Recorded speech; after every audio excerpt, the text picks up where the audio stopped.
Hello guys, welcome to my channel. This is my first channel. So today me and my husband went on a beautiful one-day trip to Adiyogi, which is located at Chikkabellapura, Bangalore. Friends, see this beautiful scenery.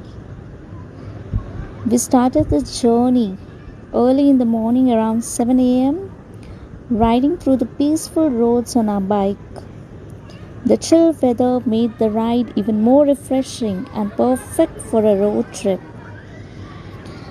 As we cruised along, we were welcomed by the breathtaking views of the mountains, some of which were covered with fluffy clouds. And at one point, we looked up and saw an aeroplane flying right above us, and it was such a fascinating sight, especially against the scenic backdrop. My dear friends, the entire route was filled with greenery, flowing water and serene landscapes, nature at its finest. See this beautiful view, friends. See the entire route.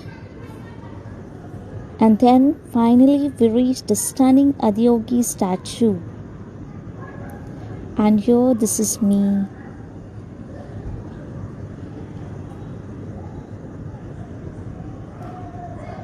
Wow, today was a fantastic day, a beautiful day, I can say. I insist you all to visit here. See the stunning Adiyogi statue, a mind-blowing divine marvel of Lord Shiva. After soaking in the beauty and good vibes, we headed back and reached home around 2:30 p.m. It was truly a great day, which was filled with nature, peace, and togetherness. Thank you for watching. Don't forget to like, share, and subscribe.